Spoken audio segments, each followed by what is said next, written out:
Bon, bah, salut Rodman. Je suis content de pouvoir t'accueillir du coup dans cette interview. Jolie tasse. Euh, Vraiment, je suis tombé sur une vidéo de toi sur la chaîne Biomécanique.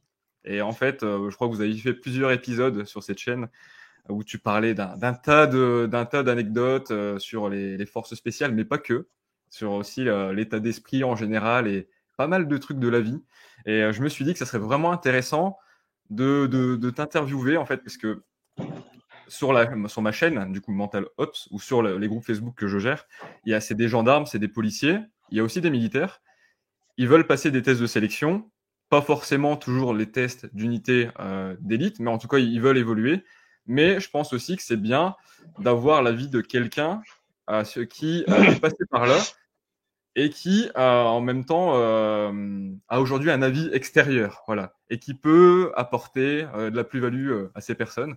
Donc, je suis vraiment content de t'accueillir. Et ce que je propose aux personnes, enfin, ce que je te propose plutôt, c'est de te présenter en quelques mots, bah, pour dire voilà qui tu es, d'où tu viens, où tu es aujourd'hui, etc. Bon, d'accord. Merci beaucoup. En tout cas, je te remercie de m'avoir invité.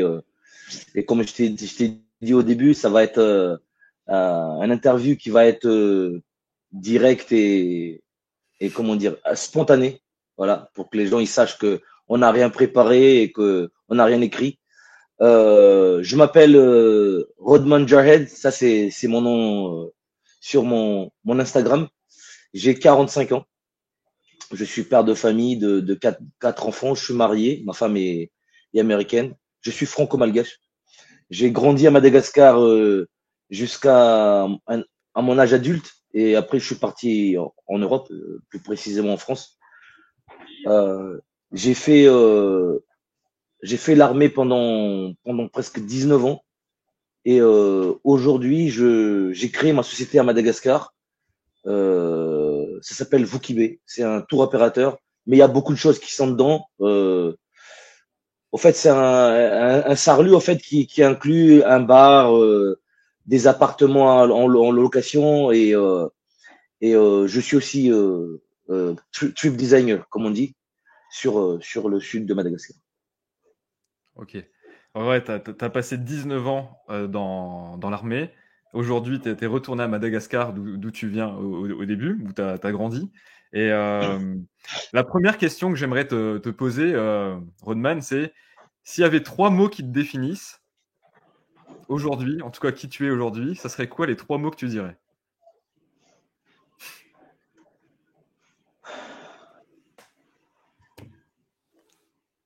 Je dirais patience, euh, travail acharné et loyal. Ok, ça signifie quoi pour toi ces mots? La patience, le travail acharné, la loyauté? Pour moi, c'est la base de la vie de tous les jours. Euh, tout ce qui est gratuit n'est pas bon à prendre. Ça, c'est très important à savoir. Il y a personne qui te donne quelque chose gratuitement. Et j'en ai fait l'expérience durant toute ma vie. Des personnes qui m'ont aidé à un certain moment et qui m'ont reproché parce que j'ai pas pu donner en retour ce qu'ils m'ont donné. Et au fait, ces gens-là, en fait, ils t'ont aidé parce qu'ils cherchaient quelque chose derrière. Ok. Et c'est pas du tout bon. Il faut donner. Quand on donne, il faut donner. Il faut pas. Si tu commences à redire ce que tu as fait, c'est pas bon déjà. Hmm. D'accord. Ça, c'est la première chose. Être loyal, c'est quoi? Garder sa ligne de conduite et sa manière de penser, peu importe la situation. Je te donne un exemple. Moi, j'ai dit dans mon podcast, la première chose que mon père m'a appris quand j'étais gosse, c'est de toujours dire ce qu'on pense et tenir sa parole. D'accord. Hmm. Juste une petite histoire. Hein. Pourquoi il m'a dit ça? Son père a été décapité pendant la colonisation et avant de mourir, il lui a dit, je vais mourir, mais sache une chose, que toute ta vie, il faut toujours dire la vérité et garder ta ligne de conduite, même si tu dois perdre ta vie. Et résultat, c'est que les gens qui l'ont décapité ne l'ont pas écouté. Et il y a beaucoup de ces personnes-là qui sont morts parce qu'ils ont essayé de se battre contre l'armée française. Mais tu ne peux pas te battre contre des fusils avec des machettes. Ouais. Tu vois? Ouais, exactement. Donc, ça, c'est la deuxième chose. Et la troisième chose, le travail acharné.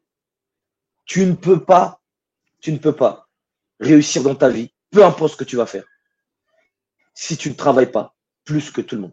C'est pas possible. C'est pas possible. Donc, il faut travailler très, très dur et il faut pas lâcher, quoi. Et ça, c'est valable dans tout ce que tu vas faire. Tu veux créer une entreprise, tu veux faire des sélections, tu veux étudier, il y a un gros sacrifice derrière. Et excuse-moi, excuse-moi 2 secondes. Ouais, qu'est-ce qu'il y a? Yazo. Raphaël?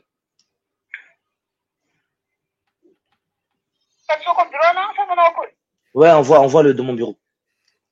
Militaire, technique militaire. Allez, on continue. Excuse-moi. Toujours militaire. Couper, du coup, pour rebondir sur ça, tu parlais de travail acharné. Et tu vois, juste avant qu'on enregistre, tu m'as montré un petit peu les certificats qui sont derrière toi. J'imagine qu'il y a un lien entre le travail acharné et ce que tu as concrétisé au niveau professionnel et peut-être même après dans d'autres domaines. Par rapport du coup à l'armée, donc on en a, tu as dit que tu avais fait 19 ans là-bas. Pour les gens qui ne te connaissent pas forcément, ça a été quoi un petit peu ton parcours militaire? Et du coup, en quoi le travail acharné et la patience et la loyauté, peut-être, ça t'a été utile pour évoluer durant ces 19 années militaires? En fait, c'est une question de vision. Il faut avoir une vision dans sa vie. D'accord? Tout commence par une vision et tout commence par des rêves. On dit toujours il faut rêver la lune et peut-être que tu vas atterrir sur les nuages ou bien sur le soleil. D'accord? Ouais. Donc moi je suis un gamin qui a grandi à Madagascar et qui, je dirais, j'étais parmi la population au ras du sol, quoi. Mais j'avais une vision parce que j'avais des parents qui m'ont éduqué et qui m'ont montré le bon chemin et surtout qui croyaient en nous, qui nous a toujours inculqué des valeurs et surtout travailler le travail, d'accord. Donc en ce moment je suis en train d'écrire mon livre et je définis bien dans mon livre, moi petit, à l'âge de 4-5 ans, j'allais déjà garder des ébus dans la, comment dire, dans la brousse chez ma grand-mère. Donc ma grand-mère, elle se lève le matin, elle prépare le café. À 4 ans, 5 ans, on buvait déjà du café noir, sans sucre. Des fois, elle mettait du sucre. Et comment dire, depuis tout petit, en fait, j'ai déjà été moulé par mes parents.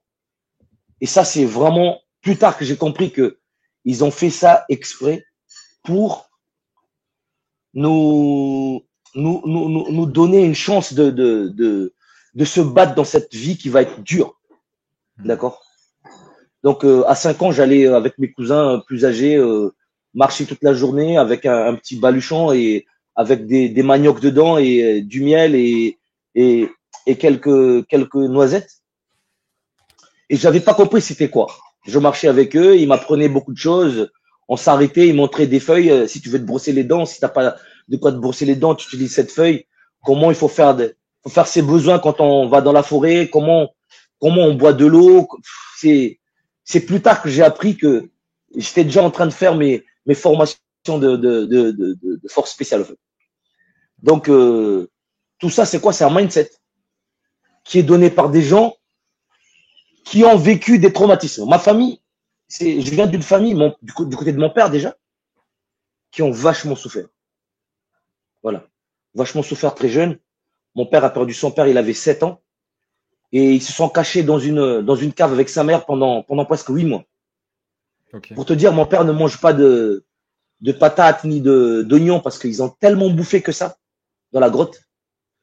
Et sa mère allait chercher la bouffe la nuit. Et ma grand-mère, c'était une petite dame. Elle mesurait peut-être 1m45.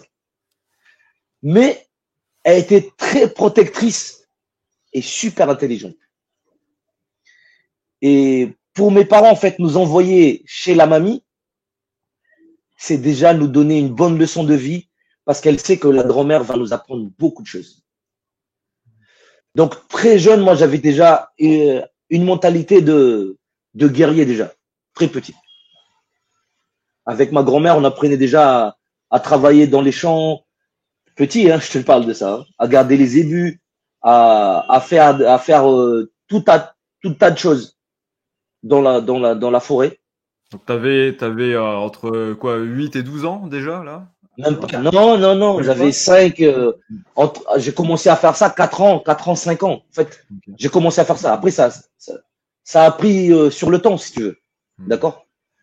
Mais j'étais vraiment moulé par une famille qui avait besoin de nous protéger par rapport à ce qu'ils ont vécu. Donc, mon père, c'est un mec traumatisé. Hein. Il a perdu son père plus très jeune. Il a perdu un de ses frères très jeune. Et c'est plus tard, quand j'ai eu mon syndrome post-traumatique, que j'ai compris que tout ce que mon père me faisait quand j'étais petit, c'est pas par choix.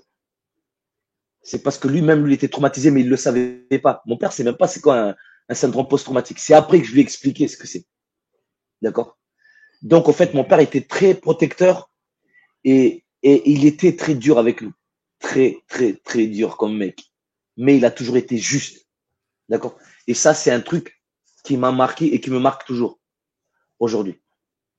Voilà. Et Donc, j'ai envie juste avant que tu continues sur où ça t'a mené, en fait, du coup, un petit peu ce que tes parents t'ont apporté étant petit, avec en même temps cette dureté, mais qui a du sens pour eux derrière. Pour les parents aujourd'hui, enfin comme toi, hein, ou comme moi, pour les parents aujourd'hui qui ont des enfants qui avaient ton âge à l'époque, etc., tu penses qu'il y a un équilibre à avoir entre la dureté et la souplesse, enfin on va dire, et comment tu vois l'éducation du coup toi idéalement de tes enfants, enfin après je sais pas s'il y a un idéal, mais comment toi tu vois l'éducation? forcément, il y a un lien entre les deux. C'est-à-dire que aujourd'hui, il y a des gars qui me disent, je vois sur les réseaux des gars qui disent, ouais, les papas aujourd'hui sont devenus des mamans, ils sont soft et c'est pas bon pour les gosses. Attention, il y a une différence entre avoir éduqué son enfant proprement et maltraiter un gamin. Mon père m'a toujours frappé. Mon père m'a frappé avec des ceintures, avec des fils électriques, avec des bâtons, parce que j'étais un gamin turbulent. D'accord? Et ça m'a mis dans le droit chemin, mais pour moi, c'est pas la bonne manière. J'ai jamais frappé mes gosses et je frapperai jamais mes gosses. C'est à moi de protéger mes gamins. Maintenant, la manière dont j'élève mes gosses est complètement différente de mon père. Je ne blâme pas la manière dont mon père m'a élevé parce que je te dis, mon père, c'est un mec qui a été traumatisé et il avait une manière de voir les choses et un vécu qui n'a rien à voir avec moi. Mon père, il a 87 ans. J'imagine même pas ce qu'il a vécu il y a 80 ans. Dans un pays colonisé où on te dit que tu ne peux pas aller à l'école parce que tu n'es pas de citoyenneté française. D'accord? Donc aujourd'hui, moi, je te dis, il y a vraiment une balance à faire entre les enfants, comment on élève les gamins proprement, entre la technologie et vivre dans la nature. Donc c'est pour ça que j'ai choisi Madagascar, parce qu'aujourd'hui, regarde, je te montre quelque chose. Vas-y. Mes gamins boxent avec moi. Parce que pourquoi? Je veux pas qu'on leur vole les goûters à l'école. Et c'est sûr que personne ne vole le goûter de mon fils et ma fille. Ça, c'est sûr. Parce qu'ils cognent vachement fort. En même temps, je leur dis, si tu te bastonnes à l'école et que c'est toi qui as cherché la merde, je vais te défoncer la gueule. D'accord? Donc, moi, je vais faire des petits guerriers, mais des gens honnêtes et des gens responsables. Parce qu'on peut maîtriser sa force. Quand on est fort dans un sport de combat ou avec une arme, On doit maîtriser cette force-là. Et ça, il faut l'apprendre depuis le plus jeune âge. Donc, tu vois, mon fiston ou ma fille, ils font des burpees, ils font des jumping jacks, ils font des pompes, ils boxent, ils vont au tennis, ils vont surfer, ils vont à la montagne avec moi, je leur fais tirer avec mes fusils. Mais c'est des gamins qui sont aimés. Moi, je les chérisse, mes gosses. Parce que je veux que quand ils vont sortir dans ce monde, ils comprennent que là-dedans, il y a des gens qui veulent vous faire du mal. Juste parce que vous n'êtes pas blanc, juste parce que vous n'êtes pas noir, juste parce que vous parlez pas, vous n'avez pas une telle religion, juste parce que vous dites ce que vous pensez, juste parce que tu es toi-même. Donc, en fait, moi, j'arme mes gosses pour aller dans ce monde-là parce que c'est ce que j'ai vécu, moi. Et c'est très important pour les parents d'être fermes, mais en même temps, avoir un enseignement juste pour les gosses. Je suis contre la violence des gamins. Et frapper à un gamin n'a jamais réglé les choses. Au contraire, il faut parler avec les gosses et les gosses. Et je le vois avec mes gosses parce que je parle beaucoup avec mes gamins. Beaucoup, beaucoup, beaucoup avec mes gosses. Et ça marche. Beaucoup de communication, de la Beaucoup de fermeté, de la communication. justesse. Exactement. Et quand je dis à mon fils, tu fermes ta gueule, et il ferme sa gueule. Hein. Et je le regarde, il sait que c'est bon. Je lui dis, hey, tu veux pas venir à table?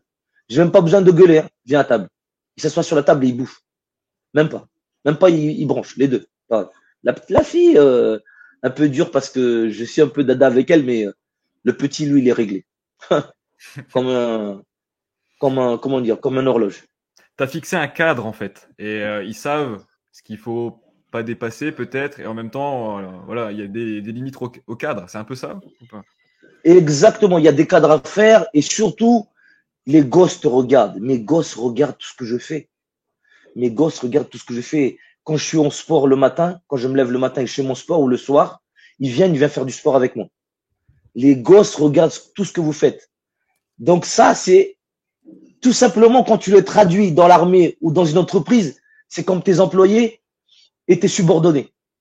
Attention, hein, quand tu es chef de groupe dans un force, dans des unités spécialisées ou à la police ou à la gendarmerie ou peu importe où tu es, si tu veux que les gamins courent 3000 mètres en 12 minutes, t'as intérêt à faire la même chose. Donc, en fait, il faut l'idée, je parle leader, hein, il faut amener ton groupe vers une mentalité de gagnant, en fait. De gagnant et de guerrier. Et pour arriver là, tu ne peux pas ne pas l'idée avec l'exemple. Tu ne peux pas. Donc aujourd'hui, si je dois, moi je coach des mecs en sport, hein. Les mecs veulent faire des pompes, des tractions. C'est pas possible que je coach des gars en traction ou en pompe si moi-même je n'arrive pas à faire autant de pompes et de tractions que le mec. C'est pas logique du tout. Et aujourd'hui, il y a plein de coachs aujourd'hui qui montrent aux gamins comment on fait des tractions. Et moi, ça m'est déjà arrivé. Hein. Je me suis connecté sur un réseau de coachs et j'ai dit au mec, j'aimerais faire des tractions. Je lui ai pas dit moi mon background. Et il me dit, ouais, il faut payer tant pour ma séance. J'ai dit, ok, combien de tractions vous faites? Et il me dit, c'est pas nécessaire J'ai dit, non, mais si vous faites plus que moi, je vais me faire coacher. Forcément, moi, j'en fais 25. Le mec, il en faisait 12. Mais il arrive à vendre. Il arrive à vendre son marché. C'est une intelligence, hein, ce qu'il a, le gars. Il est intelligent. Puisqu'il arrive à convaincre certaines populations d'aller s'entraîner avec lui. Or que lui-même, il sait pas, il n'arrive pas à faire ce que lui, il dit. Voilà. On vit dans ce monde-là aujourd'hui. D'accord? C'est comme des gars qui coachent des mecs des forces spéciales sur comment on devient force spéciale. Il n'a jamais été force spéciale. Parce qu'il a des potes qui lui a raconté tout. Et ces mecs-là, ils sont super intelligents, attention. Hein. Mais tu ne peux pas être mieux. Tu ne peux pas être meilleur joueur que Michael Jordan. Ouais. Ouais, je pense que c'est, enfin, aujourd'hui, quand tu regardes sur le marché un peu, comme tu dis, hein, les coachs sportifs ou dans tout autre domaine, à mon sens, ceux qui sont les plus connus pour à juste valeur, c'est ceux qui ont eu aussi un parcours et ceux qui ont une vraie compétence et en même temps une vraie relation avec ce qu'ils vont transmettre. Et toi, avec ton expérience dans les forces spéciales, c'est vrai que pour ceux qui voudraient se préparer physiquement, en plus, tu as l'exemplarité parce que je pense que c'est dans ton quotidien de faire, d'ailleurs, les séances que j'avais vues sur ton profil Facebook, etc. Tu es quelqu'un qui s'entraîne durement et si ils veulent vraiment se préparer pour entrer dans cet univers, il faut aller chercher quelqu'un comme toi ou des personnes en tout cas qui incarnent ce truc. Exact. Je reçois beaucoup de messages de gens sur mon podcast. Là, je regardais, là, il est à 26 000 vues. Je reçois des messages qui me réchauffent le cœur parce que moi, je suis spontané dans ce que je dis et j'appelle un mec un connard, un enculé. Moi, je parle comme ça, moi, j'en ai rien à foutre. Et je pense qu'il faut vivre comme ça. Et quand je reviens sur ce que les mecs m'envoient comme message, il y a plein de gamins qui m'envoient des messages qui me disent, parce que je les suis en même temps, ils me demandent un ami et je les suis. Il me dit merci de me suivre. Le gars, il me met sur un piédestal. Tu vois, c'est bien pour moi, mais je lui dis aussi, mais tu sais, moi, je suis pas mieux que toi. Je ne suis pas supérieur à toi. Je suis un mec comme toi, sauf que j'ai 45 ans et toi, tu en as 19. Et tu vas voir que dans 45 ans, dans 20 ans ou dans 25 ans, tu seras peut-être mieux que moi. Et peut-être c'est moi qui va te demander un ami, putain, mais salut, tu te rappelles de moi, le mec que tu as envoyé un message, tu te rappelles? Mais pourquoi je dis ça? Parce qu'il y a beaucoup de gens, des coachs ou des anciens opérateurs qui se prennent pas pour de la merde et qui se met à un piédestal, tu vois, Ouais. et qui pensent qu'ils sont super à tout le monde. Non, faut pas avoir cette mentalité-là. Il faut vraiment être humble. Je peux dire que quand j'étais dans les forces spéciales, tu vois, je donne une anecdote. J'arrive un matin, je vois un groupe de gars dans la salle de sport. Moi, j'étais en train de faire la boxe. Et je vois un groupe de mecs qui font du sol. Et je vois un gars, il est plus petit que moi, sec. Je le vois tourner au sol. Et j'étais venu le voir, mais tout en gentillesse. J'ai dit, gars, je peux tourner avec vous, vite fait. Le mec, il dit, ouais, cool. Et à côté, il avait un pote avec des lunettes. Tu le rencontres dans la rue, ce mec-là, tu dis, ouais, c'est quoi ça, barbe papa, c'est quoi ton truc? Ah, les mecs, ils sont costauds. Hein. Et le mec, je te promets, même pas 30 secondes, il m'a plié au sol. Ça fait réfléchir. Ça rend je suis devenu pote avec ces mecs-là jusqu'à aujourd'hui. Et ces mecs-là, il y en a beaucoup qui sont portiers dans le Pays Basque. Et ça te remet dans ton, comment dire, ça te remet le pied sur terre. En te disant, ouais, je peux être force spéciale, mais je me fais plier par un mec qui est médecin dans le civil. Tu vois? Voilà. Et il y a beaucoup de mecs dans l'armée, parce qu'ils sont entrés dans l'armée, ils sont devenus des bonhommes. Je suis sûr qu'à l'école, ils se sont fait voler les goûters. Tu vois? Et quand ils sont devenus force spéciale, les mecs, ils se poussent des ailes et ils se poussent des ambitions qui est hors norme et qui est vraiment à côté de la plaque. Et un jour, ils vont revenir sur Terre parce qu'ils vont tomber sur un mec comme ce gars à lunettes qui vont leur remettre à sa place. Et ça arrivera un jour, forcément. Et voilà. Donc, juste pour te dire, il faut vraiment rester humble et ça n'empêche pas d'avoir confiance. Ouais. Ça n'empêche pas. Bah en tout cas, c'est super parlant. Donc, je pense que pour ceux qui regardent la vidéo, gardez en mémoire ce mec à lunettes qui peut vous retourner au combat au sol. Quoi. Exact. Et il faisait peut-être 20 kilos de moins que moi. Ouais, ça rend super humble. Et pour revenir, tu vois, sur un petit peu sur ton parcours de vie, on a parlé tout à l'heure un peu de ton enfance avec voilà l'éducation que tes parents t'inculquaient, les valeurs, avec en même temps ce côté un peu de dureté, mais etc. face à la vie qui est pas si simple, avec eux ce qu'ils ont vécu. Ouais. Comment après en grandissant, peut-être en avançant vers l'adolescence et peut-être juste avant que tu rentres à l'armée, c'était quoi les moments un peu de ta vie, les moments un peu clés qui ont fait que tu t'es dirigé du coup vers l'armée et pas un autre domaine et comment tu t'es préparé entre guillemets ou pas pour rentrer dans l'armée? Au fait, moi, l'armée, c'était pas dans ma tête quand j'étais gamin. Hein. Mais quand j'étais gosse, j'étais en CE1, je pense. En début d'année, j'ai retrouvé la feuille là, je dois l'avoir quelque part. L'entrée des classes, il y a la maîtresse qui nous dit vous voulez faire quoi plus tard. Et je te promets, j'avais dessiné un commando, mais avec mon dessin, hein, et je dis je vais être commando et agent secret. J'écris sur la feuille. J'avais aucune idée de ce que c'est. Parce que je voyais les films. Et en grandissant, j'ai eu beaucoup de rencontres. J'avais mon oncle qui était dans la patrouille de France, qui me disait toujours va à l'armée plus tard, va chez les Marines, va chez les GIs. Il me dit, moi j'étais aux États-Unis, je me suis entraîné chez les Américains. Il me parlait beaucoup des Américains, il me parlait de la Légion étrangère, il me parlait de l'armée française.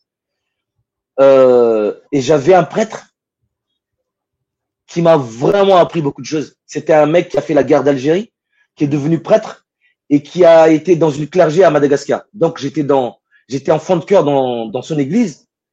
Et ce mec-là, c'était un mentor pour moi. Il m'a appris beaucoup de choses.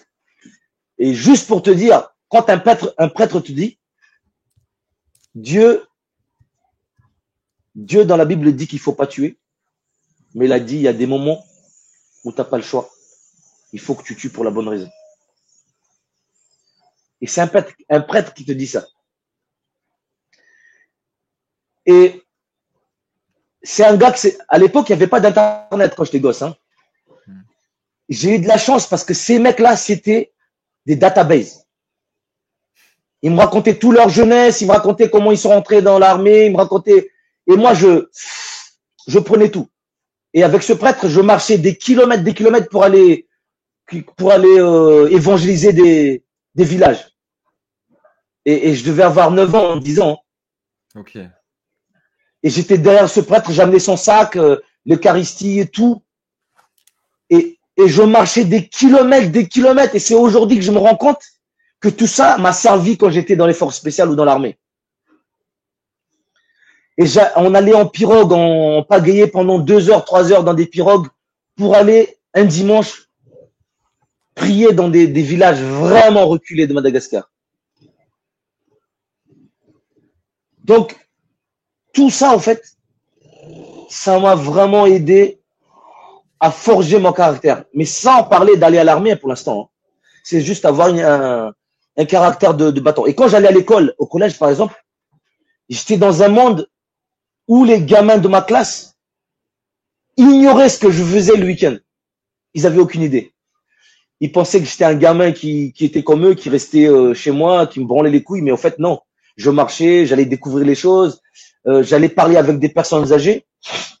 J'ai grandi avec mes grands-parents, ma grand-mère, chez moi. Les grands-mères, c'est des sites web. Elle me disait plein de choses. Elle me disait des choses sur les femmes, sur les hommes, sur la vie, comment investir. Mais c'est un truc de fou. Et ça te met dans des rails, en fait, sans le savoir. Tu comprends? Et je dirais, on se rend pas compte en fait parce que dans notre jeunesse, si on revient en arrière, il y a beaucoup de choses qui sont positives dans notre vie qu'on ne s'est même pas rendu compte.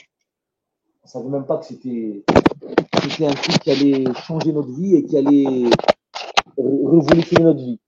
Tu vois ce que je veux dire? Ouais, et ben c'est clair que les personnes qui ont le plus d'expérience dans notre vie, bah, ça va souvent être nos grands-parents ou des personnes, en tout cas même hors de notre famille, qui sont plus âgés que nous. Et il faut prendre ce qui est bon de leur expérience, qui l'ont déjà vécu avant nous. Et qu'est-ce qui se passe aujourd'hui? Est-ce que tu sais ce qui se passe aujourd'hui? On vit dans un monde où ces gens-là, on le laisse dans des hospices pourrir comme de la merde. Vrai ou pas vrai? Ah bah, tu vas regarder dans des maisons de retraite ou dans des EHPAD, ils sont pas si heureux que ça, je pense. Voilà. Et tous les gamins aujourd'hui oublient que à mon époque, nos grands-parents habitaient chez nous. Et on laisse pas notre grand-père ou notre grand-mère mourir tout seul dans une EHPAD ou dans une maison de retraite. Mais notre société évolue dans le mauvais sens et on est en train de lâcher les bonnes choses aujourd'hui. Et je te dis, moi, une chose, hein, moi, le jour où mes parents reviennent à Madagascar, je peux dire que je vais les aider et je vais les accompagner jusqu'à ce qu'ils meurent, dignement. Et ça sera ma mission, ça. Ouais. C'est hyper. C'est vrai que dans la société actuelle, c'est des valeurs qu'on. Je pense que la société, le système font que c'est plus c'est malheureusement pour beaucoup de monde plus prioritaire, et alors que ça devrait l'être, de revenir vers le sens de la famille. Parce que finalement, quand on regarde autour de nous, qui se préoccupe vraiment de nous, qui s'est toujours préoccupé un peu de nous, c'est souvent les Écoute personnes les bien, plus proches. Ouais. regarde les travers de notre société. Aujourd'hui, quand quelqu'un se marie, ils invitent, ils invitent 100, 200 personnes, 150 personnes. Parmi ces gens que tu invites là, c'est juste pour montrer que tu as eu un très beau, une belle fête, que tu as dépensé de l'argent. Mais combien de ces personnes-là t'as appelé durant l'année, qui t'ont demandé comment tu vas, comment tu te comportes, comment ta famille va bien. Moi, par exemple, ici, je me suis marié, moi. Hein. Je me suis marié à Las Vegas, moi. Moi, femme et moi. Terminé. Pourquoi? Parce que j'en ai rien à branler des gens, de mes oncles ou mes cousins ou mes cousines ou je sais pas qui ne demandent même pas comment je vais et je vais l'inviter à manger avec moi pendant mon mariage. Pourquoi faire? C'est de l'hypocrisie totale. Donc, pour ne pas avoir ce problème-là, je me suis marié tout seul et c'était cool, tu vois. J'ai dépensé de l'argent, le peu d'argent. Il y a des gens qui dépensent des milliers et des milliers d'euros pour leur mariage. Ils divorcent au bout de 3 mois, au bout d'un an. Moi, j'ai une bague qui coûte 10 euros que j'ai acheté au Mali. Hein, mais je suis toujours avec ma femme. Et ça fait Le 12 ans. plus important, je pense que c'est pas l'apparence, c'est vraiment ce qu'il y a au fond dans le cœur. Et toi, Exactement. avec ta femme, Il ben, faut rester ce que tu, comment tu es et qui tu es. Il faut garder ça. Et c'est pour te dire que je reviens sur l'histoire des grands-parents, pas seulement en France, hein, partout, hein, partout. Heureusement, ici à Madagascar, les gens gardent la tradition d'élever et de garder leurs aînés chez eux et ils meurent chez nous. Tu vois. Et je reviens encore sur ce que je dis à tout le monde quand sur tous mes podcasts. Ici, on creuse encore la tombe de notre famille. On creuse. Je creuse le sable. Je prépare la tombe où je vais mettre le défunt dedans. Ce qui est complètement inimaginable en France ou en Europe. Tu vois? Et ici, on prend encore le corps, on le met dedans, et c'est nous qui parlons pour enterrer nos morts. Et ça, c'est très, très fort. Et ça, dans les sociétés occidentaux, c'est déjà oublié depuis longtemps. Les gens meurent, allez, morgue, on les brûle. Moi, je ne juge pas hein, la manière de faire les sépultures. Mais moi, je dis juste, on met dans une morgue réfrigérée. Ah, salut, ça va? Rip, rip, rip sur le téléphone. Et basta. On passe à autre chose. Pas bon. Pas bon. ça fait réfléchir. Ça fait réfléchir. Ça réfléchit. Ça fait réfléchir. Qui est-ce qui n'aimerait pas porter son père sur son épaule quand il va mourir? Qui? Personne. Qui est-ce qui n'aimerait pas enterrer ses propres parents? Personne. Mais la société aujourd'hui fait que tu as même des lois qui t'interdisent de faire ça maintenant. C'est-à-dire que Ouais. tout ça est fait par une entreprise pour gagner de l'argent. Tout est basé sur l'argent. Et c'est pour ça que j'ai quitté ce monde-là. Je vis dans un monde où, oui, bien sûr, il faut avoir de l'argent, mais je suis en connexion avec la nature et ça m'a sauvé la vie avec mon syndrome post-traumatique. Je serais resté enfant, je serais déjà mort aujourd'hui. Si j'ai déjà mort. Et ça me fait penser un petit peu à cette notion d'équilibre de vie que chacun recherche, je pense. Et au bout d'un moment, quand tu ne te reconnais plus dans les valeurs, même si tu étais au début dans quelque chose pour une vision, avec cette vision un petit peu de commando et d'agent secret peut-être que tu avais étant petit, c'est vrai qu'au bout d'un moment, plus il y a de l'écart entre finalement tes aspirations et ce qui est vraiment important pour toi au fond, et la famille, etc. au bout d'un moment, soit tu restes dedans et tu pourris, soit tu t'en vas et tu fleuris, entre guillemets, tu vois, et tu fleuris ailleurs. Exact. Et hier, je donne un exemple. Hein. J'ai un pote qui est venu me voir. Ça fait un moment qu'on ne s'est pas vu. Ce gars-là, il est milliardaire. Et il est venu me voir. Il m'a dit, on a bu un café ensemble, on a discuté, on a fait des affaires ensemble, on a travaillé ensemble avant. Et lui, il est parti voyager dans le monde. Il est parti au Cuba, il est parti aux États-Unis, il est parti en France, en Angleterre. Pendant presque 8 mois, il a voyagé. Et il revient et me dit, putain Yves, j'ai un putain de business à faire avec toi. J'ai dit, c'est quoi? Il m'a dit, à un endroit, à côté du Portugal ou à côté de l'Italie, il y a des terrains à 1000 mètres carrés qui coûtent 40 000 euros. On peut investir pour se faire du pognon. Et il a dit, c'est encore vierge, blablabla. Il a commencé à me dire les trucs. Et je le regarde, je dis quoi? Je dis, tu vas aller là-bas pour faire ça? Pour revenir ici après et avoir un petit coin de paradis en Madagascar? Ça n'a pas de sens. J'ai dit, moi, je suis déjà là. J'ai un coin de paradis déjà ici que je peux exploiter, où j'ai même pas envie de construire des maisons en dur, où je vais vivre dans des cabanes parce que c'est ce que je veux, moi. Tu regardes mon bureau, hein. Cabane, hein. Tu vois? C'est une cabane, mon bureau. Tu vois? Ah, c'est chouette. C'est hein. cool. C'est chouette, c'est la nature. C'est cool, hein. le bureau. Comme ça, tu vois? Et je lui ai dit, mec, mais tu veux qu'on repart en Europe pour me faire des affaires, pour pouvoir mieux revenir ici chez nous? Allons faire ça chez nous. Et on le fait à notre manière. Tu vois? Et dans le monde du business à Madagascar, il y a un gros problème, c'est qu'il y a beaucoup de gars qui n'ont pas compris que surtout dans le tourisme, là où je bosse, les touristes ne veulent pas venir à Madagascar pour dormir dans du dur. Les gens, qu'est-ce qu'ils veulent?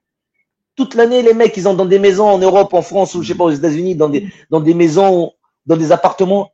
Ils veulent voir la nature. Ils veulent dormir par terre. Ils veulent dormir dans un hamac. Ils veulent monter sur un bateau, pêcher. Ils veulent faire des trucs qu'ils ne font pas, qu'ils n'ont pas l'occasion de faire et qu'ils ne peuvent pas se payer surtout. Donc, aujourd'hui, tout à l'heure, on parlait de tout ce qui est intelligence artificielle qui sont des outils excellents. Moi, je fais tout via les intelligences artificielles. Je crée mes sites web, je crée je travaille avec Drive pour écrire, je travaille avec ChatGPT pour écrire, pour créer des idées d'entreprise, comment je vais développer mon entreprise. Tout ce travail-là, mes employés ils ne voient pas.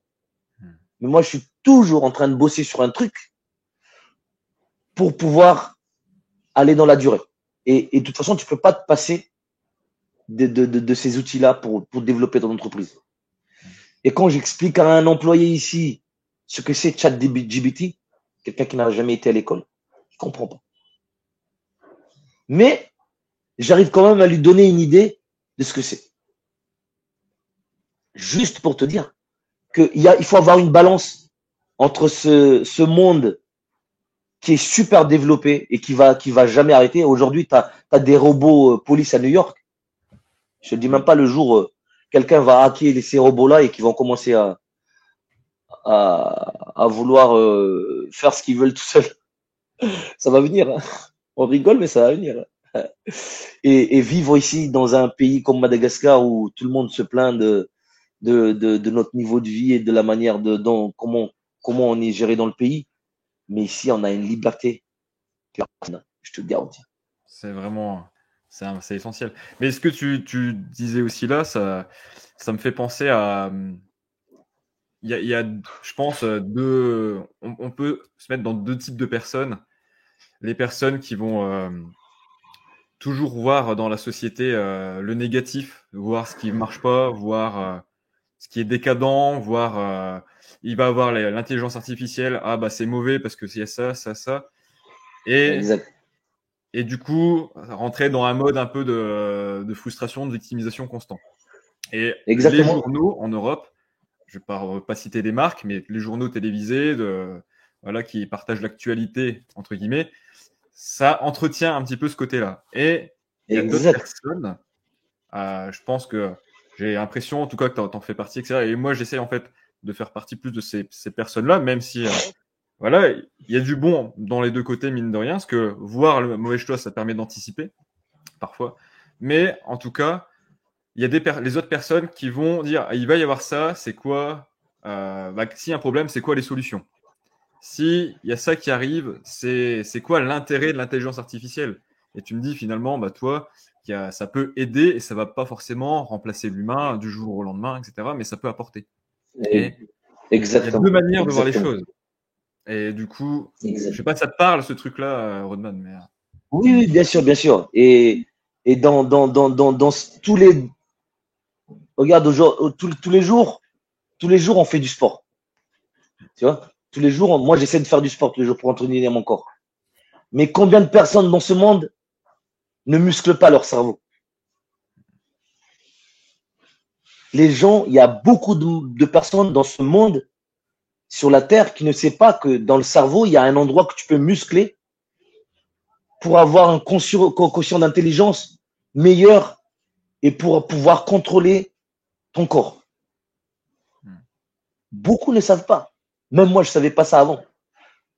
Et c'est grâce à ma femme qui est coach qui m'a mis un peu dans ce monde-là, qui m'a introduit et qui m'a fait rentrer comment dire, dans ce petit monde où généralement on dit que c'est les problèmes des gens qui ont de l'argent, des pays riches. Dans un pays pauvre, les gens tu leur dis il faut PQ intelligence, quotient intelligent, les gens ils comprennent pas. Mais c'est super important de travailler sur son corps, de travailler sur soi-même pour pouvoir être meilleur, pour être le meilleur de soi-même. C'est là où les gens disent, c'est triste de voir une personne qui n'a jamais essayé ou n'a jamais testé la limite de son corps.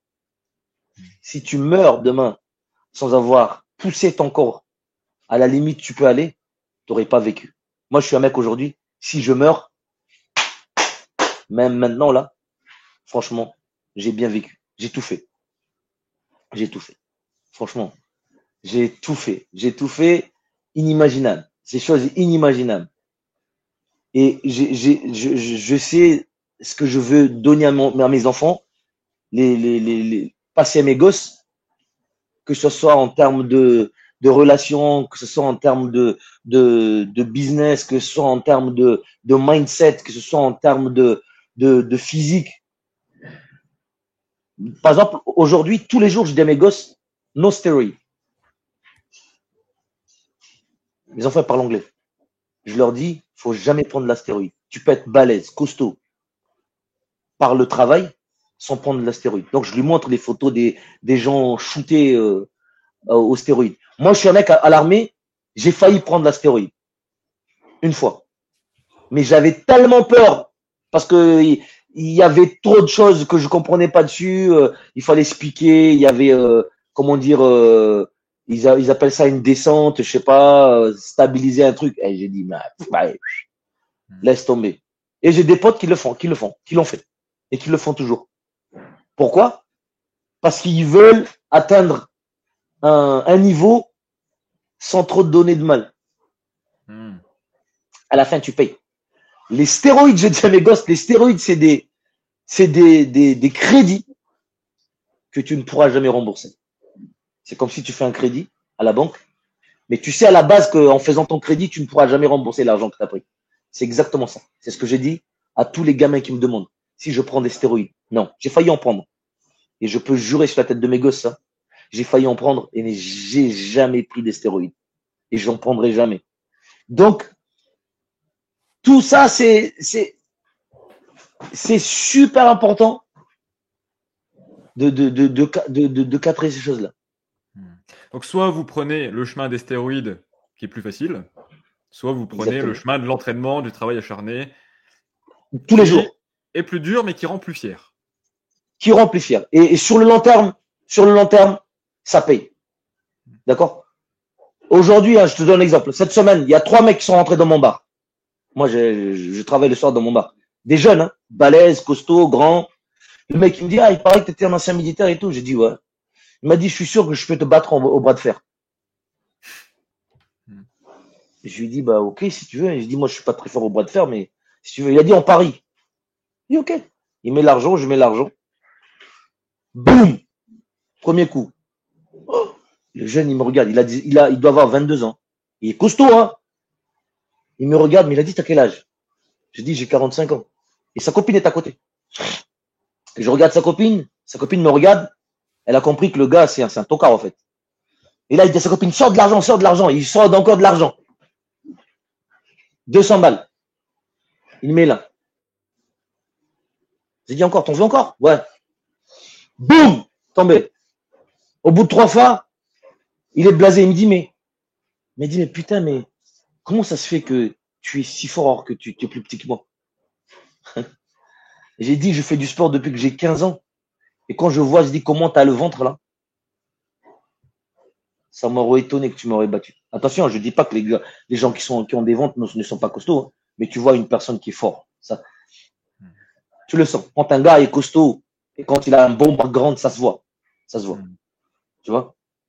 Et ces choses-là, pourquoi? Parce qu'il y a des gosses maintenant qui prennent des stéroïdes à 19 ans, à 16, 17 ans, qui ressemblent à Schwarzenegger à 17 ans, mais ils vont le payer plus tard. Ouais. Aujourd'hui, hein, franchement, hein, je peux faire du vélo, je peux mettre la dose à plein de mecs, hein, encore. Hein.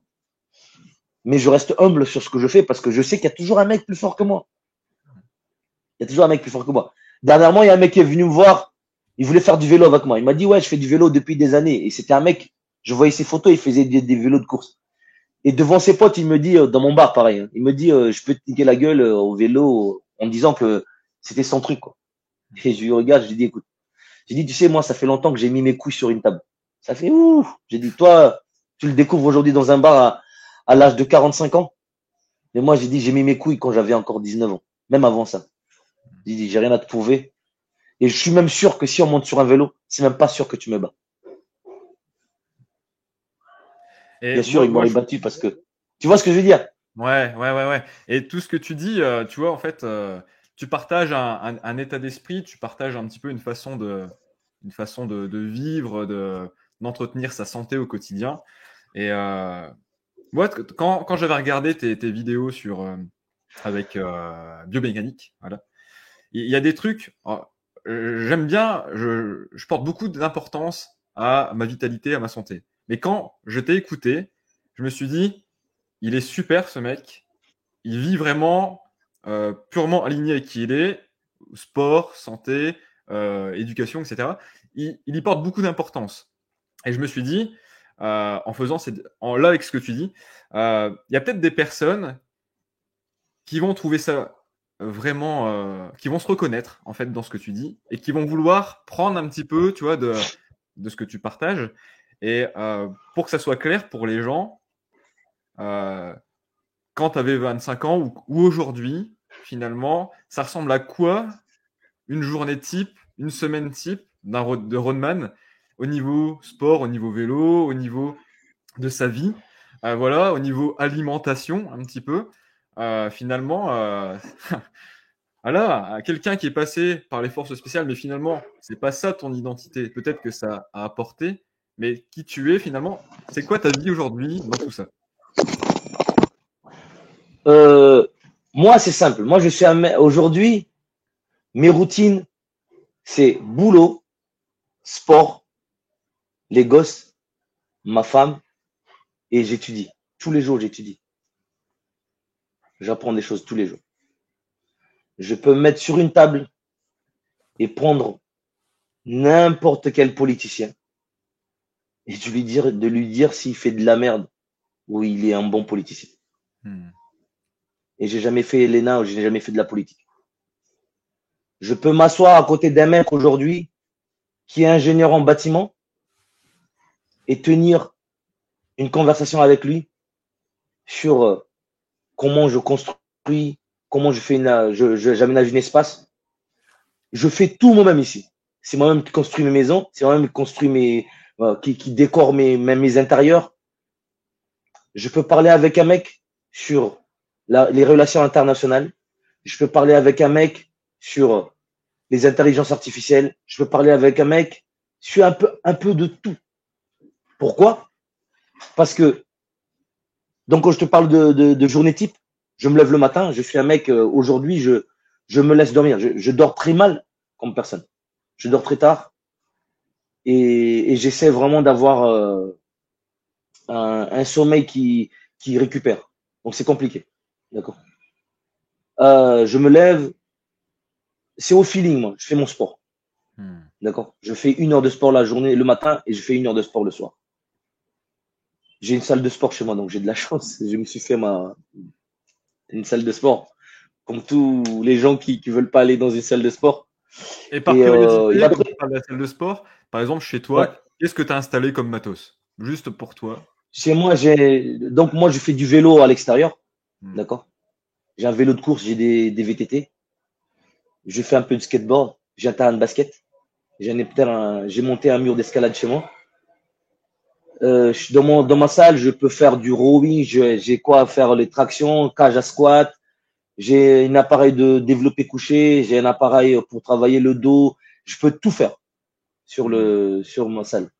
D'accord? J'ai des kettlebells et j'ai des élastiques. Donc moi je fais de tout, je teste tout, j'apprends tout. Je vais sur ChatGPT, je lui dis fais-moi une séance de dos pour avoir un dos large. Et il te dit, voilà, lundi, tu fais ça pendant 2 minutes. Voilà, je fais ça maintenant. Voilà, c'est tellement facile pour dire aux mecs que des fois, c'est pas la peine d'aller chercher des coachs à payer, je sais pas combien.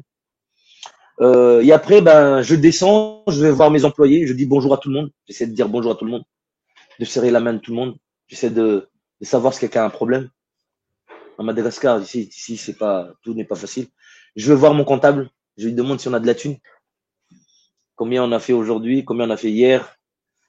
Et il me fait signer les papiers, les conneries. Et je commence à bosser. Je suis sur mon ordi, je tape les emails, j'envoie des trucs, je demande à avoir des revues sur mes business. Je suis le seul tour opérateur de la ville où je suis qui a 5 étoiles. Tu peux aller sur Vukibé Tour sur Google, tape Google Maps, tu tapes Vukibé Tour opérateur, j'ai 5 étoiles. Et tu peux regarder tous mes revues, c'est pas des revues qui a été falsifié. Il y a des gens qui font des revues eux-mêmes. Moi, c'est vraiment mes clients qui me font des revues. Mais les gens me donnent 5 étoiles. Je ne dis pas que je suis parfait. Des fois, il y a des trucs qui ne sont pas bons. Mais les gens voient le travail que je fais et l'amour que je mets dans leur guidage et qui me donnent 5 étoiles. Et après, l'après-midi, des fois, j'appelle mon bateau. Là, j'ai un bateau ici. J'appelle le gars, mon pilote de bateau. Là, il vient me chercher. Je vais me ressourcer un peu, réfléchir à ce que je veux faire sur mes prochains projets. Je dessine des projets, je suis toujours en train de travailler. Je travaille jusqu'à très tard. En fin d'après-midi, je suis dans mon bar et je travaille dans mon bar le soir. Voilà. C'est un peu mon journée type. Et je suis content parce qu'un jour, il y a quelqu'un qui m'a dit comme ça, que je ne ferais rien de ma vie et que je devais rentrer dans mon île parce que je ferai rien avec mes appartements et mes bungalows et mon tourisme. Et je veux juste lui dire que merci à toi parce que grâce à toi, je m'éclate aujourd'hui. Voilà. Il se connaîtra. Il y a des personnes qui finalement, sur le moment, vont nous dire un truc qui peut piquer un peu, mais au final, ça va nous donner de l'énergie. Exactement. Et s'ils s'en rendraient compte après. Voilà. Et il y a un autre truc que tu dis, enfin un message qui me vient, c'est t'adores ce que tu fais. Finalement, le travail, ça a l'air d'être quelque chose qui te fait vivre. Ça te rend vivant. J'ai l'impression vraiment ce que tu fais au quotidien. Et aujourd'hui, en France particulièrement, il y a le sujet des retraites, travailler plus longtemps, etc. Alors il y a des métiers qui sont pénibles, c'est clair. Par rapport au fait de travailler plus longtemps, etc.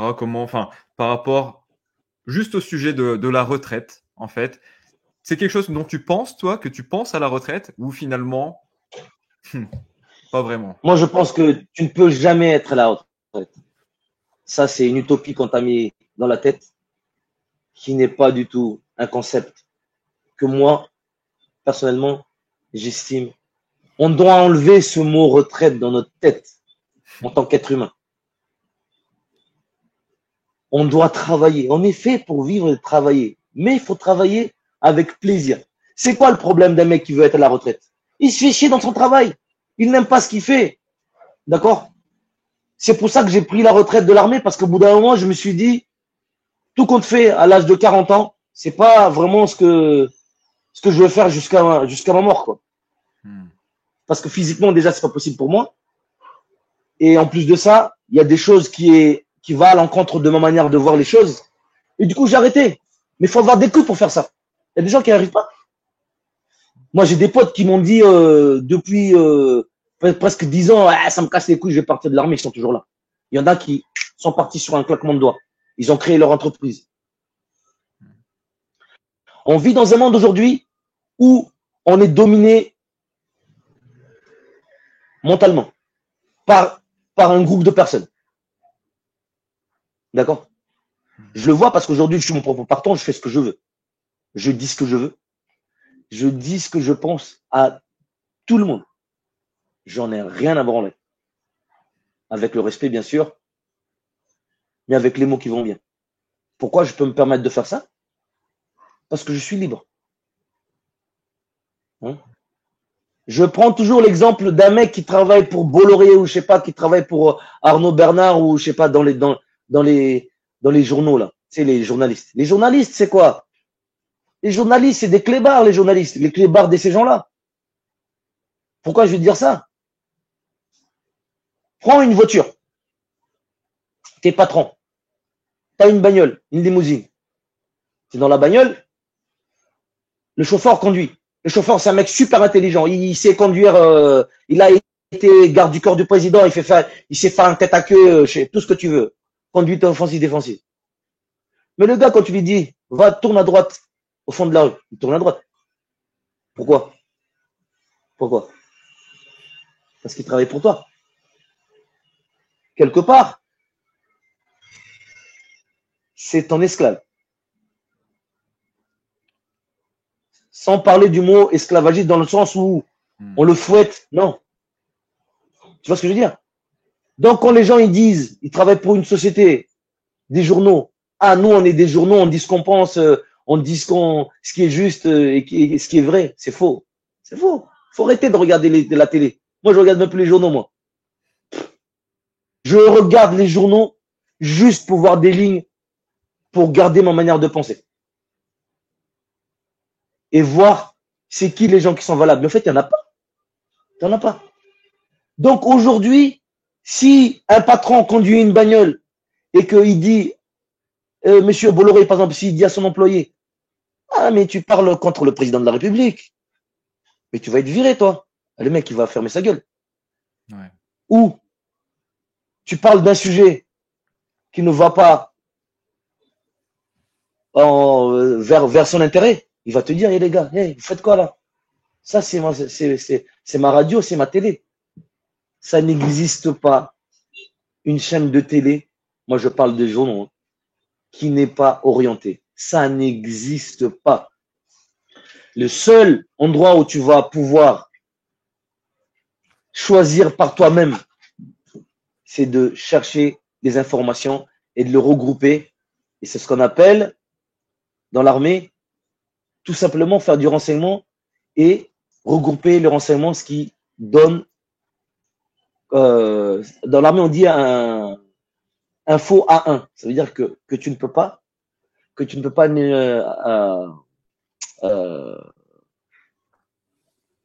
on dit? J'ai perdu le mot. Que tu ne peux pas contredire. Tu vois? Okay. Et pour pouvoir faire ça, il faut avoir un sujet et le croiser sur beaucoup d'endroits. Et tu vas arriver sur un point où tout se croise et tu sais que celui-là, c'est vrai. D'accord?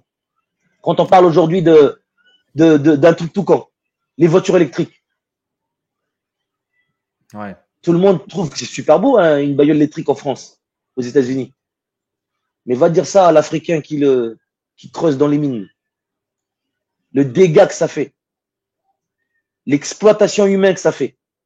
Et tu as des gens, des écolos qui vont aller se battre pour l'intérêt de rouler en voiture électrique. Il faut regarder un peu plus loin, en fait, les conséquences, se renseigner par soi-même. Mais Exactement. pour tout Et en je fait, reviens. dans la vie, c'est bien de réfléchir par sa propre tête. Et puis, Exactement. Et tu peux te tromper hein, en réfléchissant tout seul. Mais tu ne peux qu'en vouloir qu'à toi-même. Par contre, que si tu suis, moi, les réseaux sociaux, je vais sur les réseaux sociaux parce que je travaille dessus, mais en aucun cas, je vais aller commencer. Même s'il y a un mot qui m'attire et qui me capte, je l'analyse toujours. C'est quoi derrière ce truc-là? Il y a toujours un truc derrière. Il y a toujours un truc. Il n'y a rien de gratuit dans ce monde. Il n'y a rien de gratuit. Et je reviens sur les journaux et les infos à la télé ou à la radio. Tout est orienté. Tout est orienté. Et il n'y a pas de journal aujourd'hui qui n'est pas orienté. Mais ça, c'est parce que c'est un choix que le monde a choisi de se faire dominer par quelques corporations qui sont super forts et qui sont intelligents. Ces mecs-là, ils sont intelligents, forcément. Ils sont super intelligents, ces mecs-là. Et tant mieux pour eux. Mais en dessous, il y a des mecs qui ne sont pas intelligents comme toi et moi et qui vont plonger dedans et qui vont se faire bouffer. Ils passent leur journée ils boivent BFM TV ou je sais pas quel genre de médias. Et les gens, ils voient tout que par BFM TV. Ça peut être au bout d'un moment. Alors, il n'y a pas de truc bien ou mal. Après, les personnes choisissent, voilà, ce qu'ils veulent mettre dans leur tête. Mais je pense qu'au bout d'un moment, quand tu prends que du négatif pour ta santé, pour ton équilibre mental, etc., c'est pas forcément bon. Donc, et pour les personnes qui visent du coup, on va dire pour les 5 dernières minutes de l'interview, si Rodman, toi, tu avais pour revenir par rapport aux gens qui veulent passer des tests, alors, je pense que qu'est-ce que tu pourrais te dire à ces personnes? Est-ce qu'il y a des bonnes raisons pour lesquelles il faut rentrer dans ce type d'unité? Et voilà, pour toi, à qui ça s'adresse d'aller dans ce genre d'unité? Pour quelles raisons il faut aller faire ça? Pour passer des tests, d'aller dans des unités comme le GIGN, tu sais, le RAID, ou des unités comme dans lesquelles tu as été. Qu'est-ce qu'il faut avoir dans sa tête pour aller rentrer dans des unités comme ça et pourquoi il faut y aller selon toi? Moi, je pense que depuis ton jeune âge, t'as déjà le grain, la petite graine qui est dans ta tête. D'accord? Qui est déjà en train d'assimiler dans la tête. Et après, c'est une question d'orientation et de vision et surtout de travail. D'accord? Moi, je conseille aux mecs qui veulent aller dans les unités spécialisées, il faut avoir une raison pour le faire. Tu peux pas arriver comme ça, vendu cul dans la plaine, je vais être un opérateur du GIGN. Tu vas jamais arriver. Et il faut créer un environnement qui te permet d'accéder à ce monde-là. Quand je te parle d'un environnement, par exemple, moi, quand j'ai préparé les tests pour le premier paiement, ma femme et ma fille étaient vraiment intégrées dans ma préparation. Ma femme m'a amené à 25 km de Toulouse et je courais au retour tout seul et elle me suivait en voiture. Pourquoi? Parce que je me dis, parce qu'il faisait chaud. J'ai dit, si je clappe sur la route, si je tombe, si j'ai un malaise, elle sera là pour m'aider. Beaucoup de monde ne pense pas. Les gens penseraient que, ouais, mais parce que t'es faible, parce que non, moi je pense que si il m'arrive quelque chose, j'aurais peut-être un coup de main. Et elle était engagée avec moi pour me supporter dans cette démarche. Il faut vraiment avoir un environnement qui va pouvoir être positif pour toi pour préparer tes tests. Sinon, tu n'arriveras jamais. Deuxièmement, il faut pousser tes limites. Il faut pousser tes limites. Et revenir à la base. À la base. Les gens oublient toujours la base de l'être humain. C'est quoi? Marcher, porter quelque chose. Depuis la nuit des temps, hein, les gens ont toujours marché. Ils ont toujours porté un truc. Ils ont pris le temps de réfléchir pour régler une situation. Ils ont toujours mangé. D'accord? Pour avoir des résultats. Que tu prends les hommes des cavernes et aujourd'hui, c'est toujours la même chose. D'accord? Donc, il faut travailler tes jambes, il faut travailler ton cerveau, il faut travailler tes bras. Il faut être, comment dire, à l'aise dans tous les environnements. Pas forcément le plus fort. Il faut être à l'aise partout. Il vaut mieux avoir un gars qui est polyvalent et qui n'est pas meilleur dans tout ce qu'il fait qu'un mec qui est fort à la natation et qui va être nul à chier par exemple à la boxe ou bien à la musculation ou je sais pas quoi. Tu vois ce que je veux dire? Ouais. Il vaut mieux être Donc complet que être au top dans un truc et nul complètement dans un autre truc, mais il vaut mieux être c'est complet. vraiment le mindset que les opérateurs des unités spécialisées ont besoin et les instructeurs regardent. Parce que tu peux prendre un gamin et le former dans une moule pour qu'il devienne quelque chose. Voilà. Et ça comprend sa mentalité. Donc, quand des instructeurs, en fait, font des sélections et font des triages, ils regardent la manière dont les gens pensent et leur mindset. C'est très, très important. Ok. Voilà. Et pour conclure, Rodman, c'était quoi, enfin si tu veux en parler, toi, c'était quoi ton but, enfin ta raison plutôt, ta raison d'aller vers ces forces spéciales? J'ai fait ça je suis allé dans les forces spéciales parce que j'avais compris que dans l'armée régulière, on ne faisait pas la guerre de la bonne façon, de la bonne manière. C'est exactement ça. C'est exactement ça. J'étais au 8e RPIMA et on allait en mission avec des passants rouges sur notre épaule en pleine forêt en Afrique. Sans casque, sans protection balistique. Et je me suis dit, le jour où je vais aller faire la guerre, parce que je savais on allait faire des guerres, la France se préparait pour de la guerre, je veux pas être là. Je vais être au bon endroit, au bon moment. C'est exactement pour ça que je suis parti au premier paiement. Tant qu'à faire la guerre, j'ai dit, je vais être avec les meilleurs. C'est ça qui m'a poussé à aller dans les forces spéciales. Et surtout, quand j'ai vu ce que les forces spéciales faisaient quand j'étais en mission, ça n'a rien à voir avec ce que nous, on faisait. Donc, je dis toujours, quand les gens me posent des questions, c'est quoi la différence entre l'armée régulière et les forces spéciales? Je dis toujours, c'est comme si tu prends un chirurgien et un docteur, un médecin. Les deux sont médecins. Mais le chirurgien, il va faire les choses bien. Sans dénigrer l'armée. Attention. Je ne dénigre pas ce que l'armée font parce qu'on a besoin de la grande troupe. Et surtout, on ne peut pas gérer toute l'armée comme on gère les forces spéciales. Parce que c'est une mentalité, c'est comment on dit, groupe de personnes qui a la même manière de voir les choses et qui pensent pareil, souvent. Ok. Voilà. Bon, merci pour ce partage. S'il y avait un dernier truc que tu voudrais dire aux personnes qui vont regarder cette vidéo, t'as un dernier truc que tu aimerais leur dire, comme ça, spontanément. Ben, déjà, allez sur mon site www.vokib.com, V-O-K-B-E, ah non, V-O-K-Y-B-E.com. Vous pouvez aller sur Google Maps, vous tapez Vokibé pareil. Si vous voulez visiter Madagascar en bonne compagnie, n'hésitez pas, je suis là. Partagez avec vos potes, vos amis qui veulent visiter Madagascar en toute sécurité, parce que pareil, j'emmène des gens en tour, mais je les amène aussi dans des endroits sécurisés. Je dirais aux jeunes, rêvez très loin et ne laissez jamais personne vous dire que vous ne pouvez pas faire quelque chose. Jamais. Et pensez toujours que chaque personne, tous les gens qui ont de l'argent aujourd'hui, ils ont travaillé dur. Et souvent, ils ont commencé dans leur garage. Et ils sont devenus millionnaires sur des yachts.